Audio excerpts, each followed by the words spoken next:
안녕하세요. 저는 최근 개인적으로 감당하기 힘들 정도의 큰 일을 겪어냈는데요. 그래도 저 같은 분들이 한둘은 아니겠지 싶어서 더 힘을 내보고 조금씩 더 단단해져 가고 있다고 믿으면서 살아가고 있는 46세 여자입니다. 그래서 이번에는 그런 경험 같이 나누면서 위로하면 좋겠다 싶어서 사연을 쓰게 됐어요. 살다 보면 믿던 사람에게 배신들 당할 수도 있고 의외의 인물에게 도움을 받기도 하잖아요. 물론 그 과정이 쉽지는 않겠지만 그래도 어쩌겠어요. 이런 폭풍 같은 삶을 오늘도 이겨내며 사는 것이 인생이 아닌가 싶네요. 지금 와서 생각해보면 저희 집은 그냥 무난했어요. 잘 산다 할 정도는 아니어도 못 살지는 않는 집. 엄마가 전업주부셨으니까 맞벌이 해야 할 만큼 빠듯하지는 않았던 거죠. 적어도 제가 중학교 다닐 때까지만 해도 그랬거든요.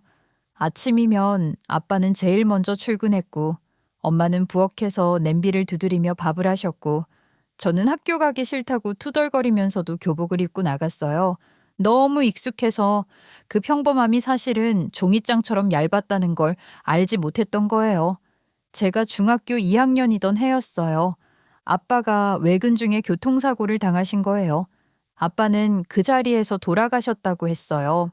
가족들이랑 인사할 틈도 없이 혼자 그렇게 돌아가신 겁니다.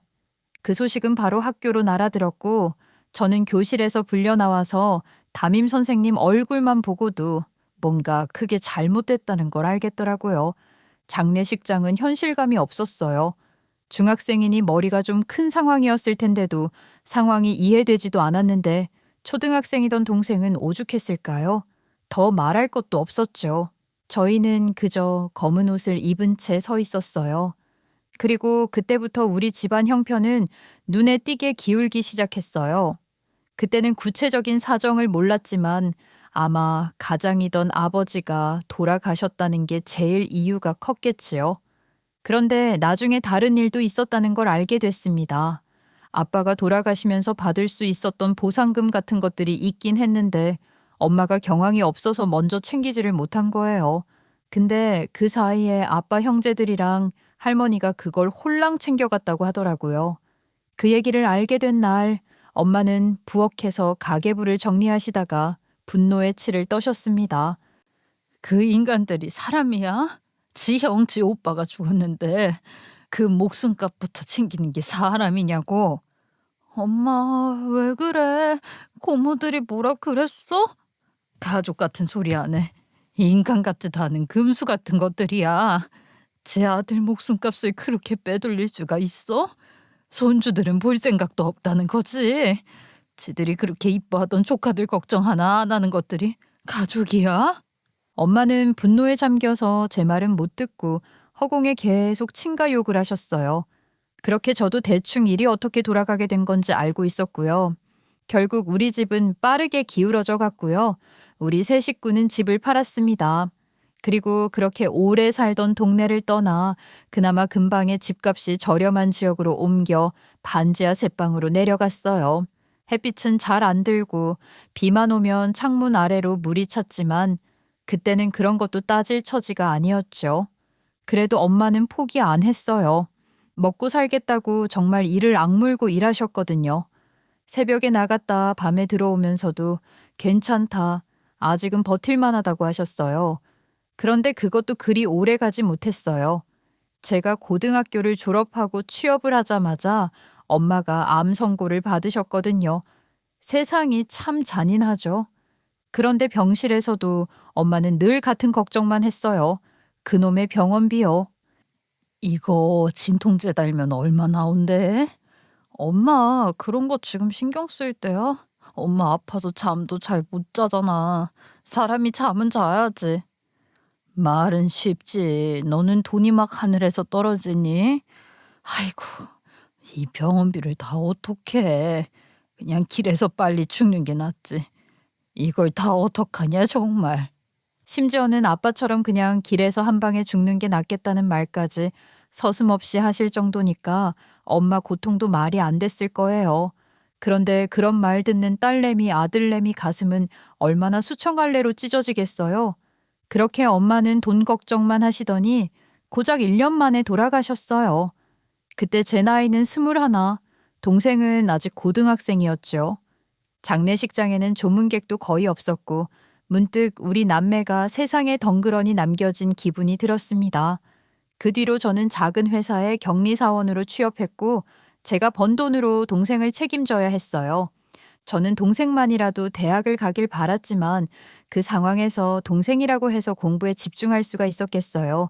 결국 동생도 고등학교를 졸업하자마자 일을 시작했어요. 그렇게 우리는 세상에 단둘이 남겨져서 열심히도 살았네요. 제가 다니던 회사는 작은 물류회사였는데요. 그 회사에 큰 거래처가 하나 있었어요. 규모가 꽤 큰 회사였고 그쪽 사장님이 직접 한 달에 2번씩 대금 결제를 하러 오셨거든요. 그런데 그 사장님이 참 특이한 분이었어요. 여자 사장님이었는데 성격이 호탕하고 말도 시원시원했고 들어올 때마다 사무실 분위기가 확 바뀌는 사람이었죠. 그리고 그 여사장님이 유독 저를 이뻐하셨어요.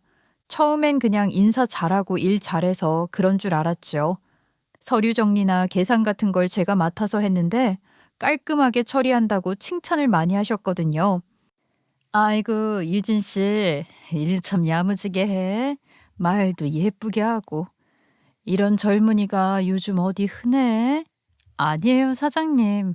그냥 남들 하는 만큼은 하려고 하는 거죠. 그래도 말이야, 내가 사람 보는 눈은 좀 있는데, 유진 씨는 딱 봐도 집안에서 곱게 자란 티가 나.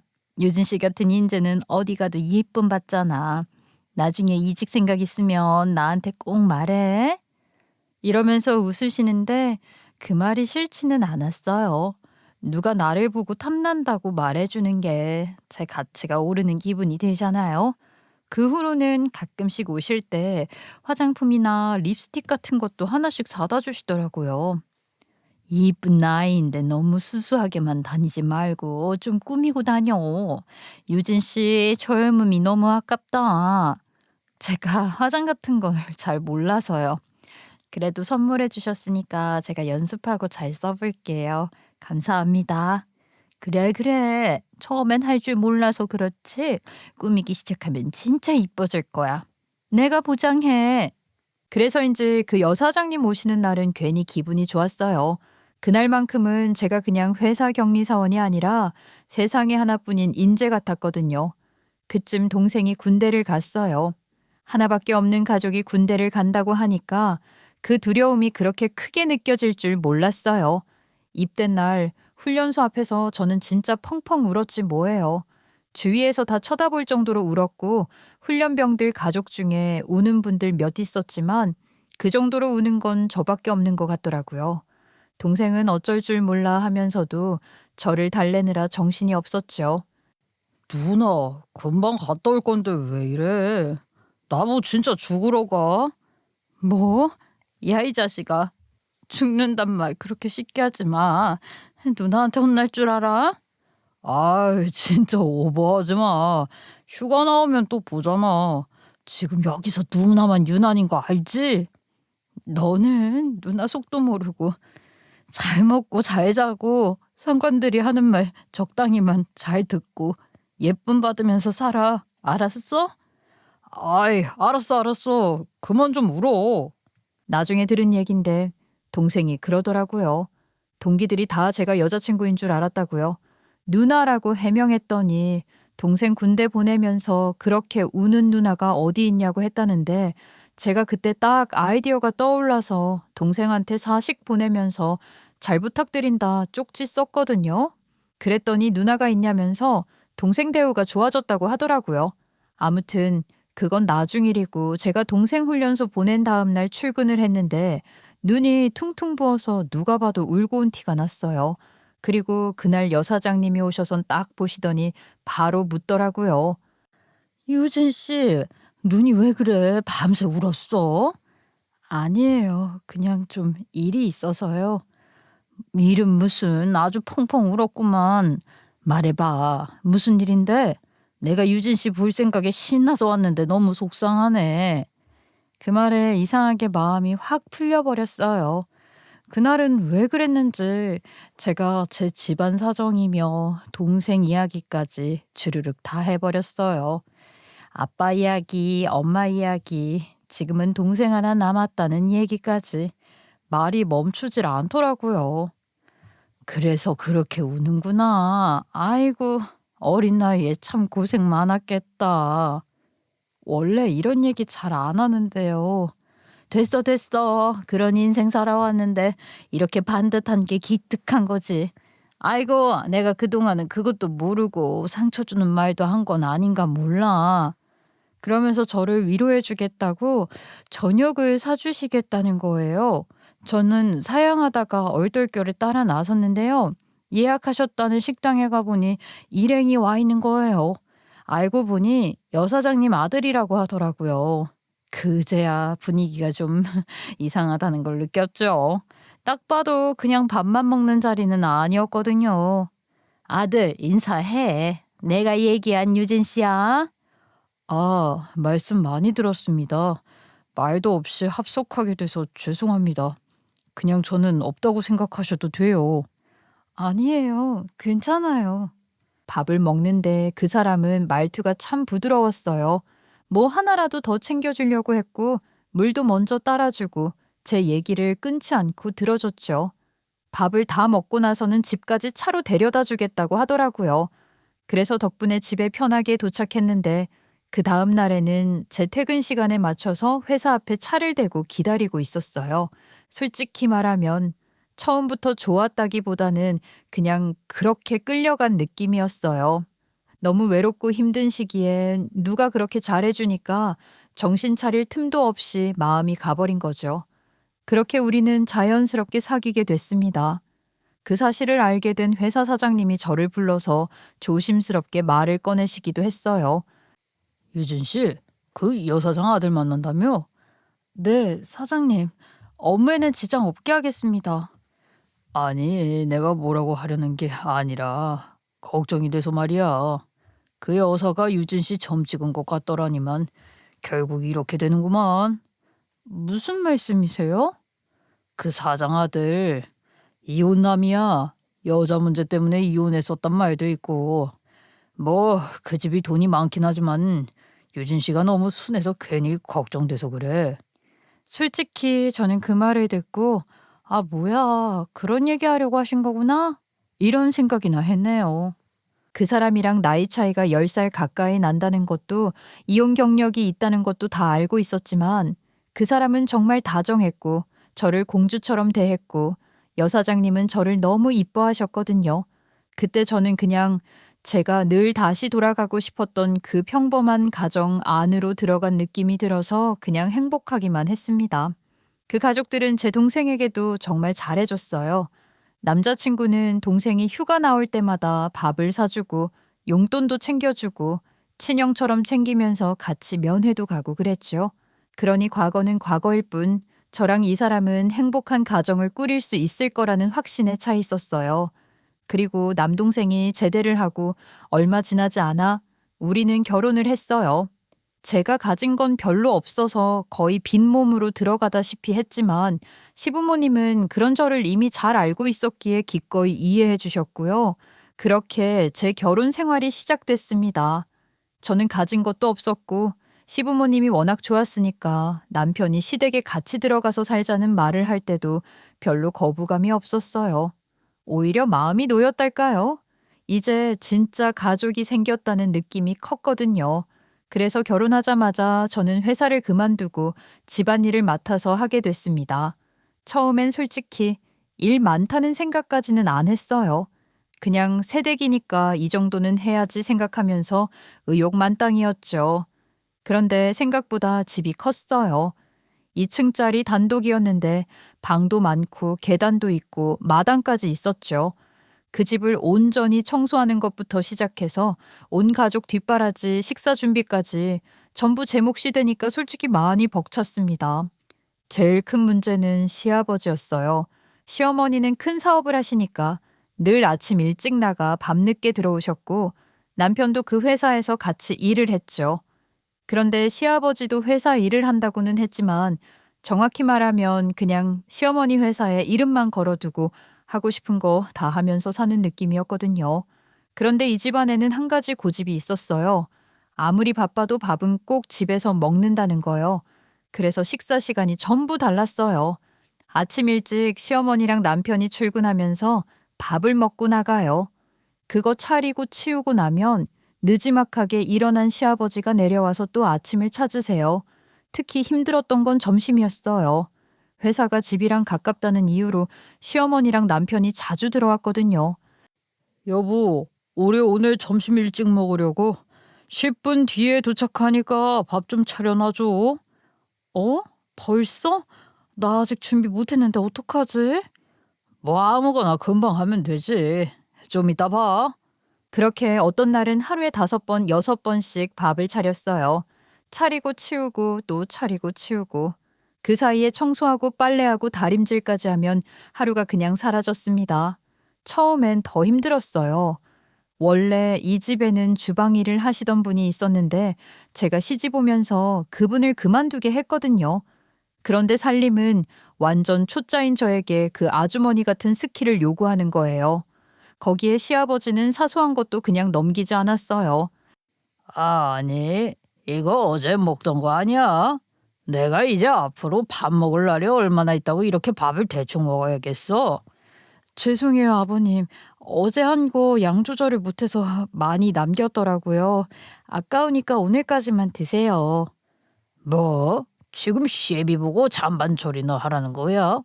맛이 들을 게 없으니까 안 먹었겠지? 에라이, 니나 처먹어라. 그렇게 진짜 필터링 하나 없이 막말을 하세요. 저는 시어머니랑 남편이 항상 다정하고 상냥하니까 시아버지도 비슷하실 거라 생각했거든요.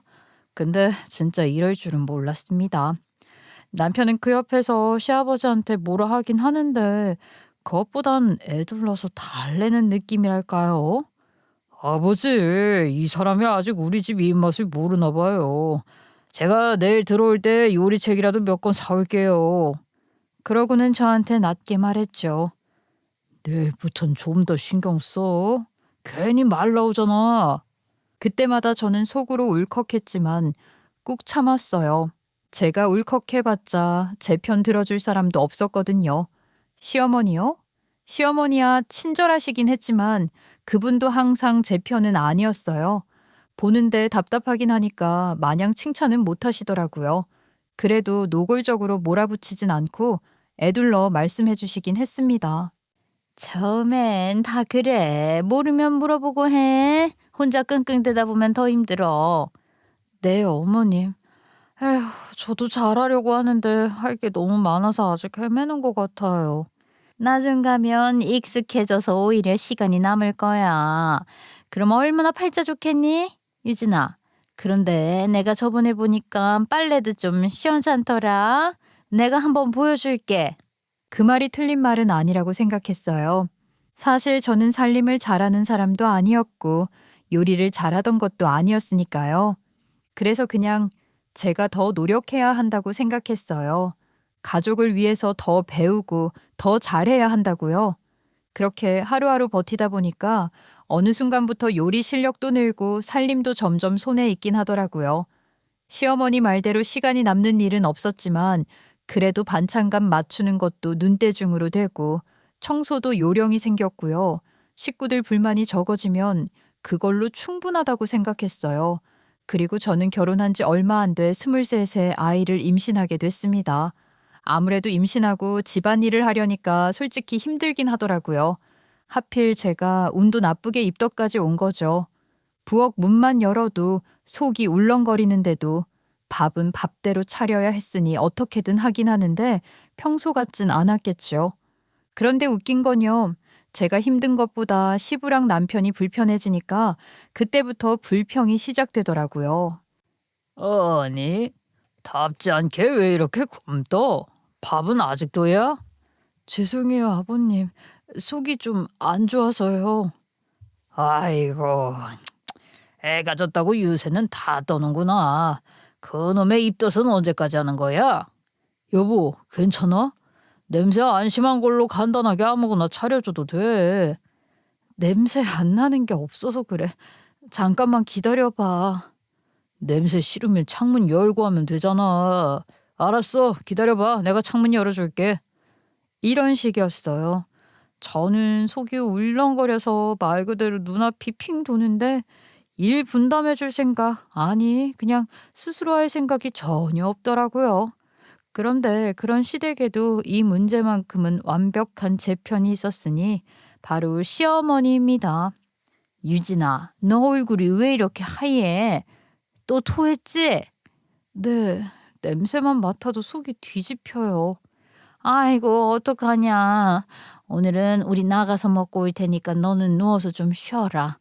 이 남자들이 애를 안 낳아서 그래. 뭘 알겠어, 남정네들이. 많이 힘들지? 그 뒤로 시모는 제가 만삭이 될 때쯤에는 집에 사람도 붙여주셨어요. 그게 진짜 컸어요. 저는 그때 속으로 아, 시어머니는 진짜 엄마 같다. 이런 생각을 했죠. 물론 가끔 마음이 상할 때도 있었어요. 말이란 게 항상 이쁘기는 어렵잖아요. 어머님 기준이 너무 높아서 서운할 때도 있었지만 또 그러다가 풀리고 그렇게 살았어요. 사실 친정엄마랑도 그렇게 지내잖아요. 가끔 서운하게 할 때가 있더라도 진심은 저를 위해 준다는 걸 아니까요. 그래서 저는 시어머니를 많이 의지했어요.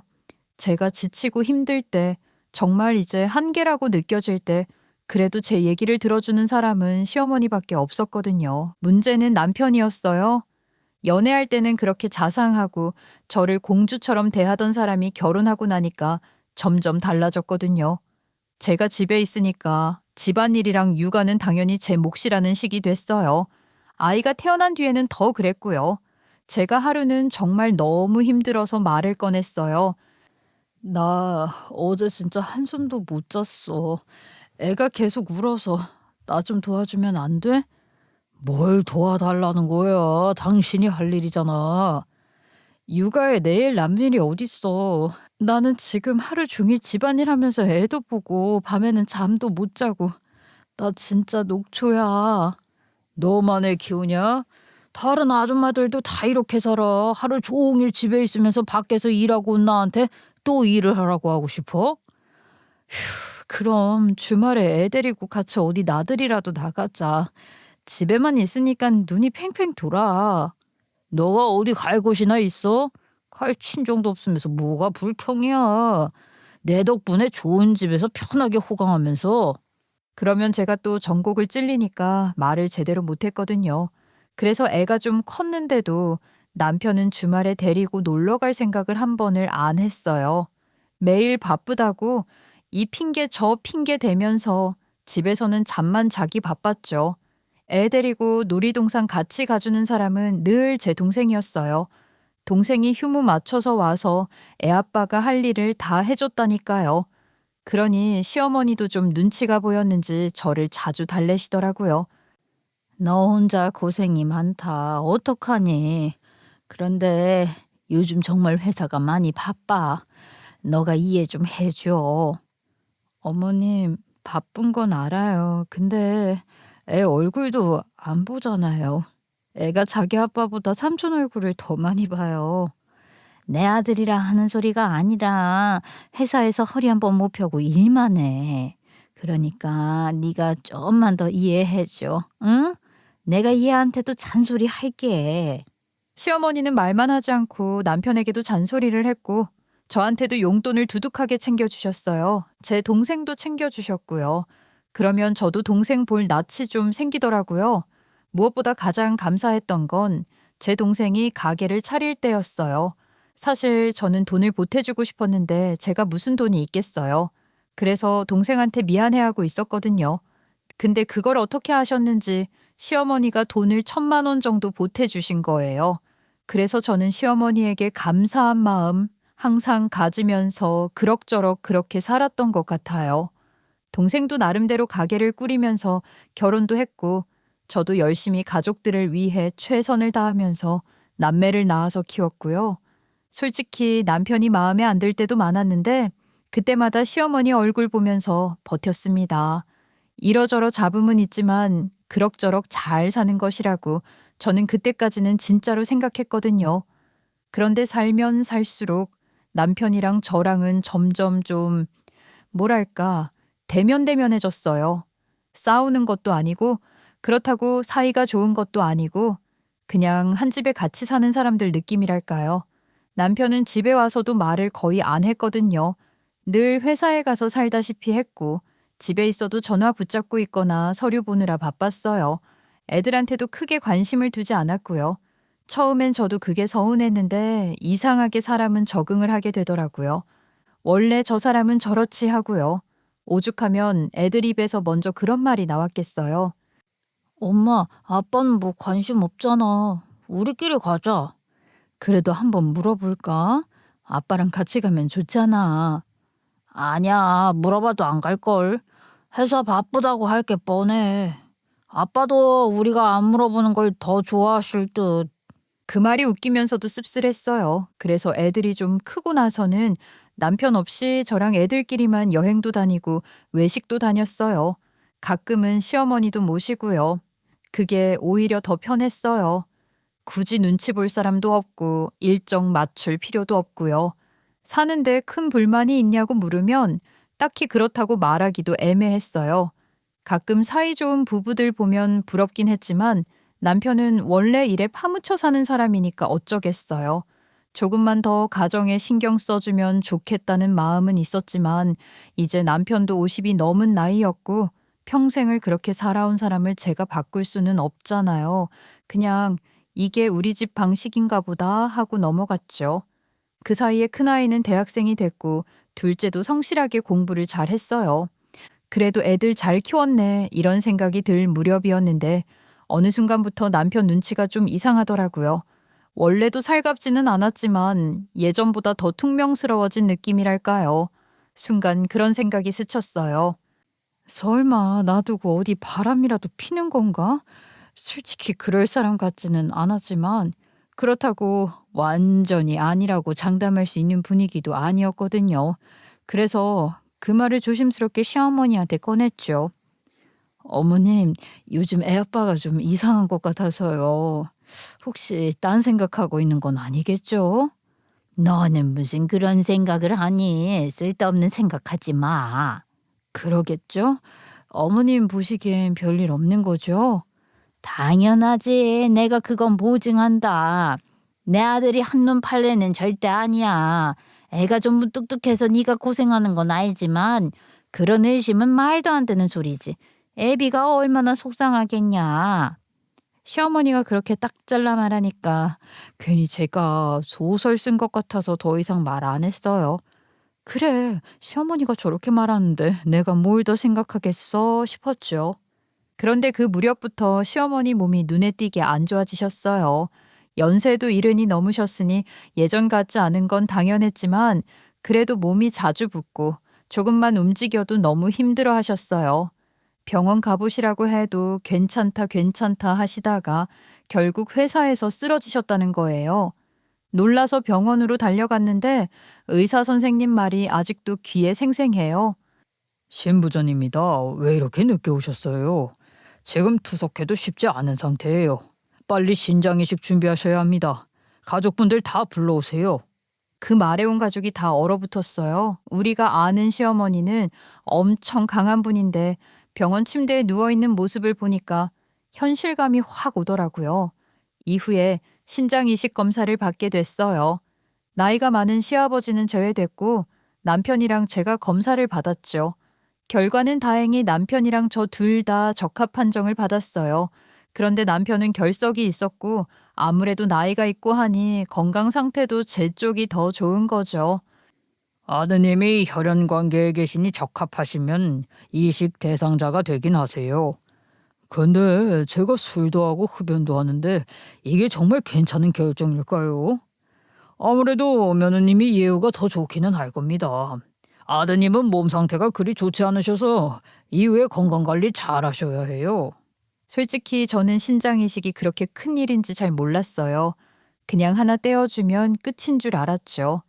사람 몸에 장기가 2개 있는 데는 이유가 있다는 것도 그때는 깊이 생각 안 했고요. 그래서 제가 먼저 나섰어요. 술, 담배도 안 하는 제 몸이 남편보다 훨씬 건강했고 무엇보다 시어머니를 살릴 수 있다면 그 정도는 할 수 있다고 생각했어요. 시어머니는 제게 정말 엄마 같은 사람이었으니까요. 제가 그렇게 말하자 시어머니가 제 손을 꼭 잡고 이러셨어요.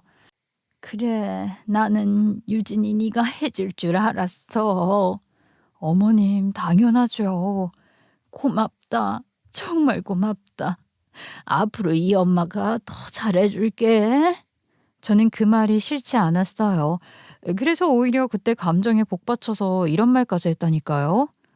그럼요. 저는 며느리가 아니라 딸이잖아요, 엄마. 지금 생각하면 참 철없던 말인데 그땐 진심이었어요. 사실 결과가 나오자마자 가족들 다 자연스럽게 제가 이식을 할 거라는 분위기로 흘러갔거든요. 남편은 돈도 벌어야 하고 사업도 물려받아야 하고 시어머니랑 남편 둘 다 회사를 비우면 안 되니까요. 근데 우리의 밉상 시부 꼭 안 해도 될 말을 하더라고요.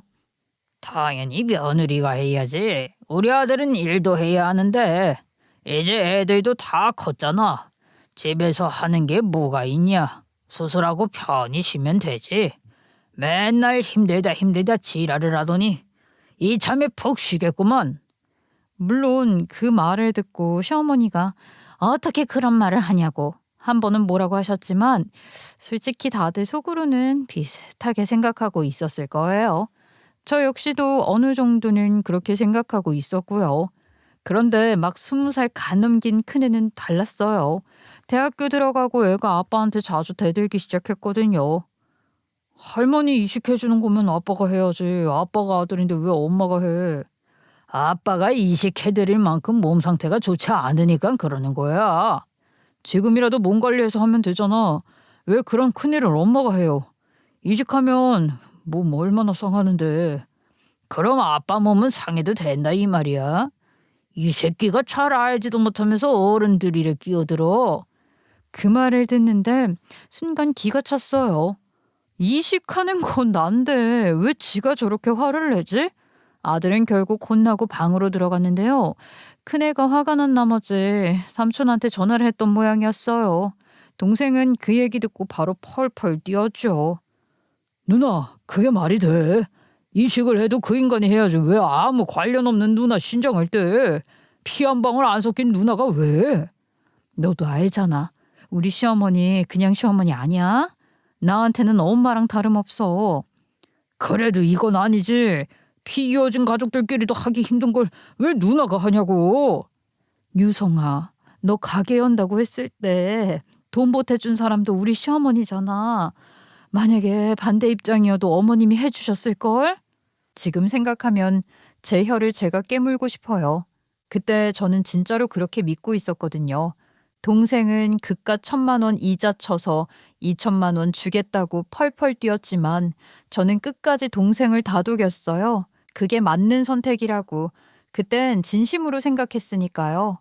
그리고 결국 병원에 입원했습니다. 다음 날이 바로 수술이었거든요. 애들은 끝까지 울면서 말렸지만 더 붙잡고 있다가는 제가 마음이 흔들릴 것 같아서 억지로 돌려보냈어요. 엄마 괜찮아 라고 말은 했지만 솔직히 저도 안 괜찮았죠. 제 몸에 멀쩡히 제 역할하는 장기를 떼어내는 거잖아요. 어떻게 괜찮겠어요? 수술이 코앞인데도 남편은 낮에 잠깐 얼굴을 비췄다가 아들이랑 동생이랑 또 말다툼을 하더니 그냥 나가버린 뒤로는 코빼기도 안 보이더라고요. 아무리 서운하다고 해도 너무한 거 아닌가요? 제가 하고 싶어서 한다지만 그래도 지 엄마 살리겠다고 마누라가 콩 한쪽 떼어준다는데 저도 투덜투덜 하다 보니 별별 생각이 다 들더라고요. 결국 잠이 안 와서 새벽에 복도로 나왔습니다. 시어머니는 이미 입원해 계셨고 다른 층 1인실을 쓰고 계셨어요. 저는 1인실이 없어서 일반 병실이었고요. 그래서 시어머니 상태도 한번 볼 겸 병실 쪽으로 걸어가는데 1인실 쓰는 사람들만 사용하는 공용 공간이 있단 말이에요. 거기에서 익숙한 목소리가 들리더라고요. 애비야, 너는 그래도 한번 오기라도 해서 애미를 봐야지. 시어머니 목소리였어요. 원래 청력이 좀 안 좋으셔서 목소리가 크시단 말이에요. 그래서 전화할 때마다 스피커폰 켜놓고 소리 최대로 해두고 통화하는 습관이 있으신데 병원에서도 그걸 그대로 하고 계시더라고요. 그것 때문에 싫어하는 사람 많아서 공공장소에선 자제하라고 말씀을 드렸는데 또 저러신다 생각하면서 그쪽으로 다가가고 있었습니다. 처음엔 남편한테 왜 안 오냐고 혼내는 줄 알았어요. 그런데 남편 목소리가 들리는데 내용이 뭔가 핀트가 안 맞더라고요. 아, 진짜 언제까지 기다려야 하는지 답답하단 말이에요. 뭘 기다린다는 거지? 아이고, 그거 하나를 못 참냐. 애비야, 나 수술 끝날 때까지 너 바람난 거 절대 들키면 안 돼. 알지? 그 순간 눈앞이 새까매졌어요. 바람? 내가 제대로 들은 게 맞나? 그러니까 남편이 짜증 섞인 목소리로 다시 말했어요. 그냥 그때 다 이야기하고 편하게 살 걸 그랬잖아. 엄마가 말려서 이 꼴 난 거잖아요. 야, 이 녀석아. 난 여자랑 살림 차려서 두 집 살림하고 있다는 걸 알면 재산을 얼마나 뜯기는 줄 알고 그래? 내가 그동안 막아준 여자가 몇 명인데 이걸 못 기다려. 이번에는 다르다는 거 엄마도 알잖아요. 빨리 결혼하자고 조르는데 나도 미치겠어요. 이 여자랑 결혼해야 자금 상황도 좋아지는 거 아시면서 그래. 일단 있어 봐. 수술부터 하고 나중에 몸 안 좋아지면 그때 트집 잡아서 이혼하면 되지. 10년도 기다렸으면서 그걸 못 기다려. 알았어요. 이번에 수술 끝나면 바로 이혼할 거예요. 이제는 더는 못 기다려요. 그게 새벽 1시쯤이었어요. 그 시간에 제가 여기까지 나올 거라고는 시어머니도 전혀 생각 못 하셨겠죠. 그래서인지 아무 의심도 없이 그렇게 큰 소리로 통화를 하고 있었던 거고요.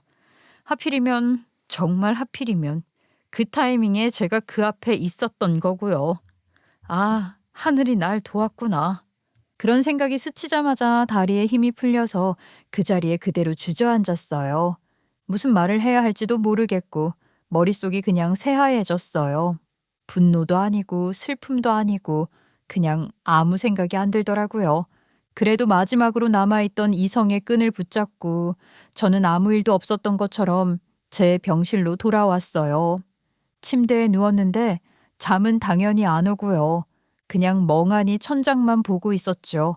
그러다가 동생한테 전화를 걸었어요. 여보세요? 누나, 잠이 안 와? 근데 막상 연결되니까 무슨 말부터 해야 할지 모르겠는 거예요. 그래서 아무 말도 안 하고 있었더니 동생이 먼저 말을 꺼냈어요. 누나도 걱정되지? 누나, 계속 말해서 진짜 미안한데 수술 꼭 해야겠어? 제발 내 생각해서 그만두면 안 되냐? 아, 진짜 왜 매형이 할 수 있는데 누나가 한다고 하냐고. 왜 매형이 안 하는 건데? 항상 듣던 말인데 이상하게 그 말을 듣는 순간 정신이 확 들었어요.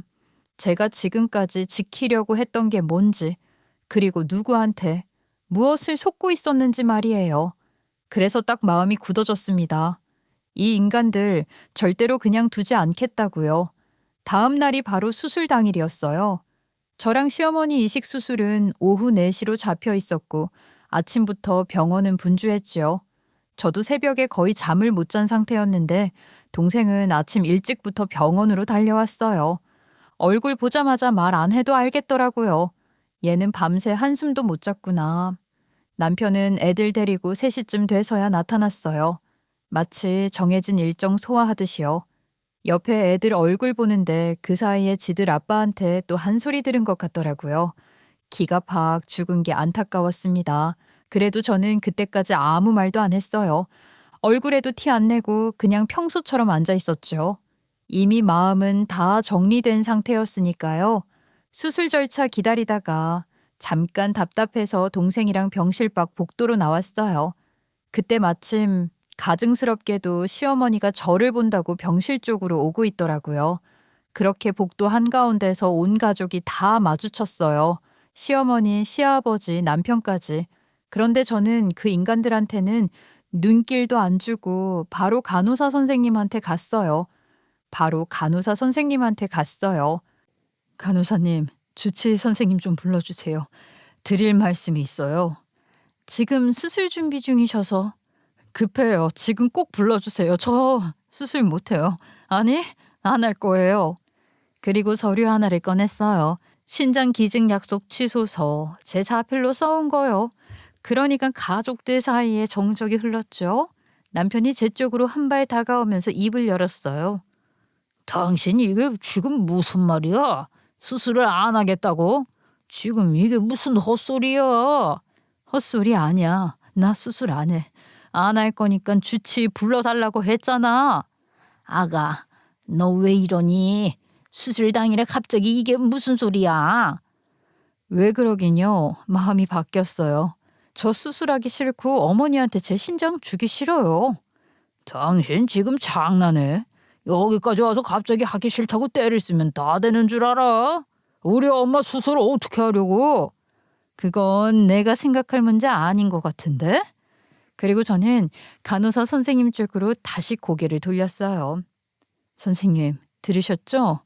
저 이식 수술 안 할 거예요. 하기 싫은데 이제 어떻게 하면 돼요? 주치의 선생님 불러주세요.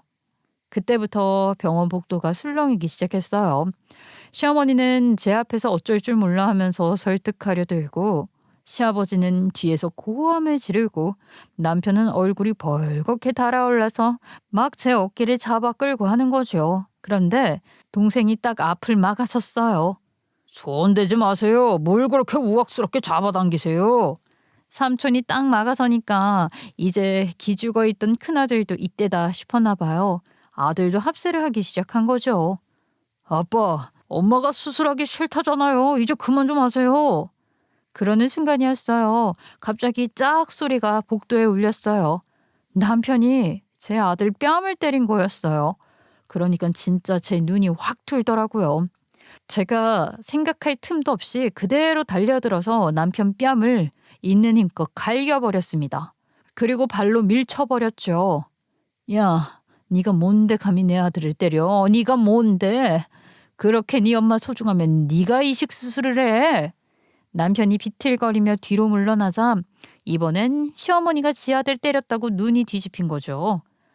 야, 너 인연 지금 무슨 짓이야? 갑자기 수술 못한다더니 무슨 속셈이야? 이 돈도 한 푼 없는 거지 같은 년을 우리가 받아줬더니 이게 은혜는 못 갚을 망정 뭐가 어쩌고 저째? 아프다던 양반이 어디서 그런 힘이 나는지 제 머리채를 잡으려고 달려들더라고요. 하마터면 진짜 머리 다 뜯길 뻔했어요. 다행히 동생이랑 아들이 막아서서 겨우 벗어났죠. 저는 그 거지 같은 할망구 있는 힘껏 밀쳐냈고 남편 쪽으로도 침을 한번 뱉어줬어요. 웃기지 마. 거지? 누가 거지가 될지는 두고 봐. 맘대로 해. 난 절대 수술 못 해주니까. 그때쯤 병원은 완전히 아수라장이 됐어요.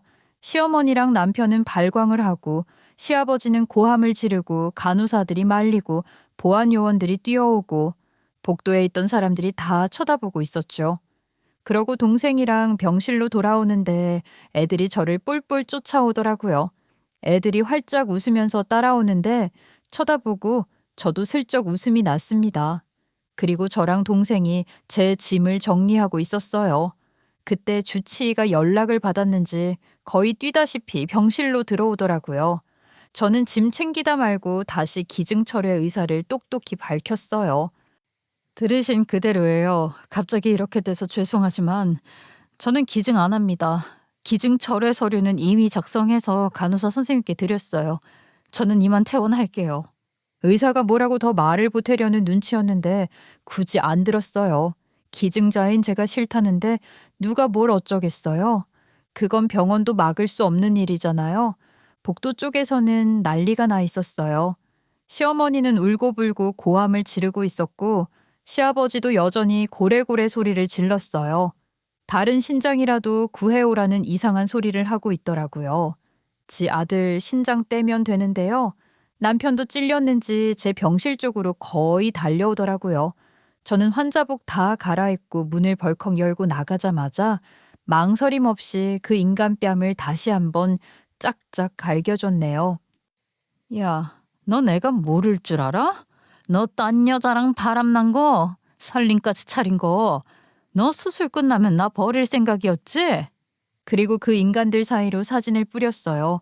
저랑 동생이랑 그날 새벽에 통화를 했잖아요. 동생이 마지막으로 다시 한번 말리던 그 말을 듣자마자 제가 정신 딱 차리고 동생한테 제가 들은 이야기 다 전해줬습니다. 그래서 이제 정신 차렸다고, 이식해줄 마음 없다고요. 그래서 동생이 많이 힘을 써줬어요. 탐정분들 중에서도 새벽에 급히 활동해 주시는 분이 있더라고요.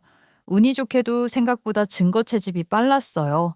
남편은 시어머니랑 통화하고서 또 그 상간녀년을 보고 싶은 걸 못 참았는지 그 밤에 또 나와서 그날 아침까지 상간녀 집에 있다가 나왔더라고요.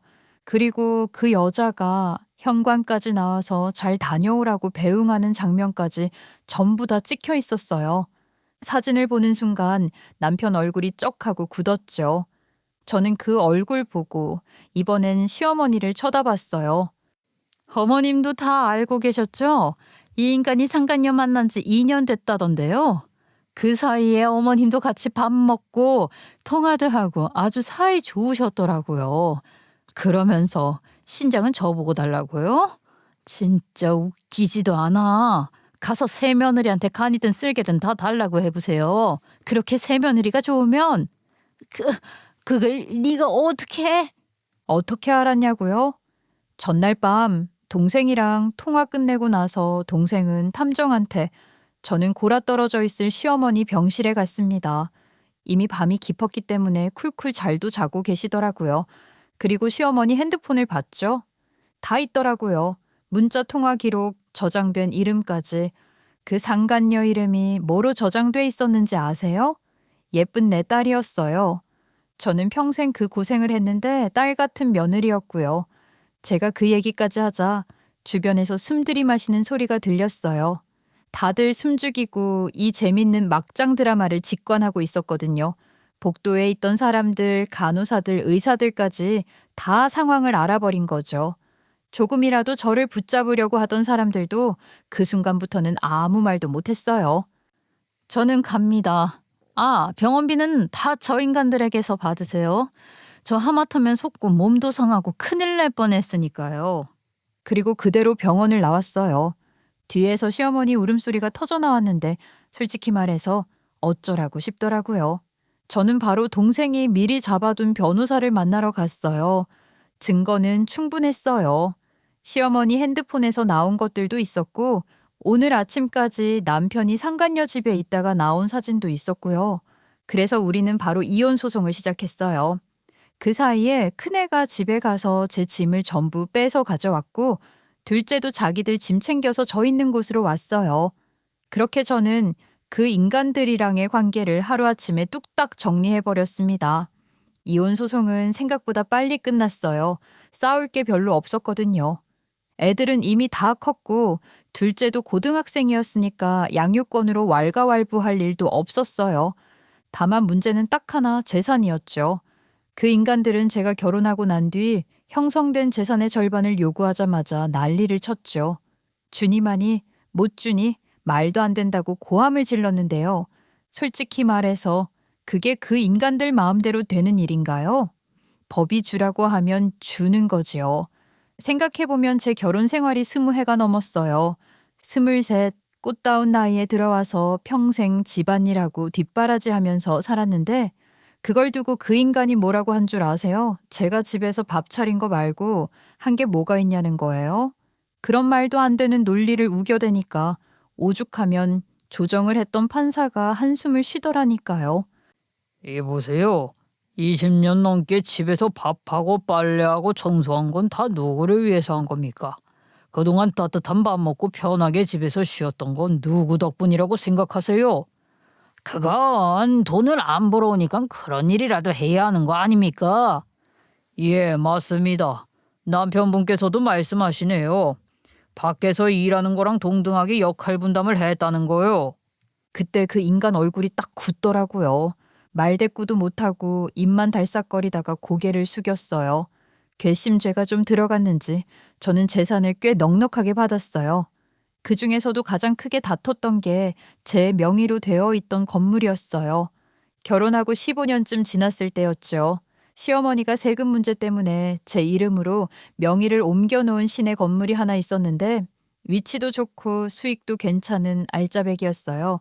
이혼 얘기 나오자마자 그 집안에서 그 건물은 원래 자기들 거라며 돌려달라고 난리를 쳤는데 저도 지지 않고 우겼습니다. 그건 시부모님이 상속분 일부를 미리 옮겨준다고 해서 제 명의로 한 겁니다. 그동안 세금도 제 통장에서 나갔고 관리도 제가 했는데 그건 제 거죠. 이게 무슨 삽소리를 하는 거야. 말도 안 되는 소리 하지 마라. 우리가 잠깐 맡겨둔 거지? 잠깐 맡긴 건데 15년 동안 제 이름으로 두셨어요? 관리비, 세금 다 제 돈으로 나갔는데요. 결국 법원은 제 말을 들어줬어요. 재산분할 포함해서 그 건물 하나랑 위자료 좀 더 받아서 이혼을 마무리했습니다. 전 시어머니는 그때부터 아주 약이 올라서 죽을 상이었어요. 그 이후로 들려오는 소문이 참 가관이었어요. 전 시어머니 건강이 더 나빠져서 이제는 이식을 더 이상 미루면 안 되는 상황까지 갔다더라고요. 복순이 뭐니 떠들던 기운도 다 빠지고 몸이 말을 안 듣는다나 봐요. 그런데 웃긴 건 전 남편이 계속 이식을 미루고 있다는 거였어요. 겁이 난다, 수술 후 삶이 걱정된다, 이런 핑계를 대면서요. 그러던 와중에 이혼 합의가 거의 끝나갈 즈음 전 남편한테서 전화가 왔어요. 지금이라도 수술해주면 안 될까? 너가 마음만 먹어주면 재산 더 챙겨줄게. 부탁이야. 이러다 우리 엄마 돌아가시겠어.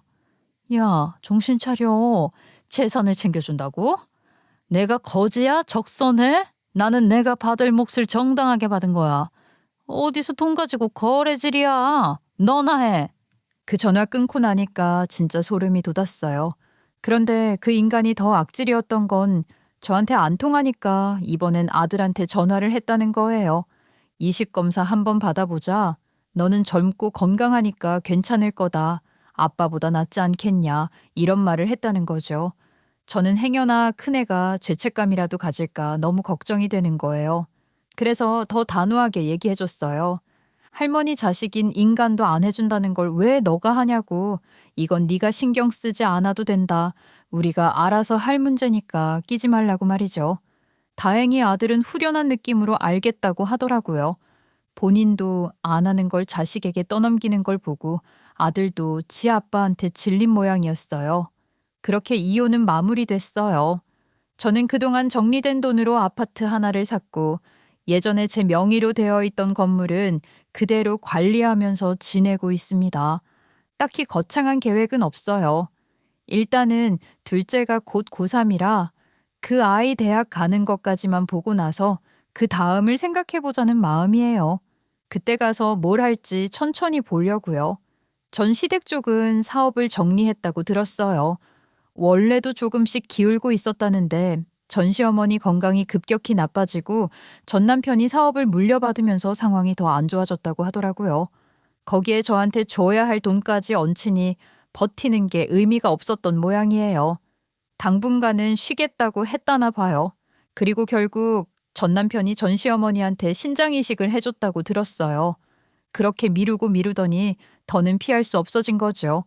수술은 했는데 몸 상태가 썩 좋지는 않아서 지금은 집에서 쉬고 있다더라고요.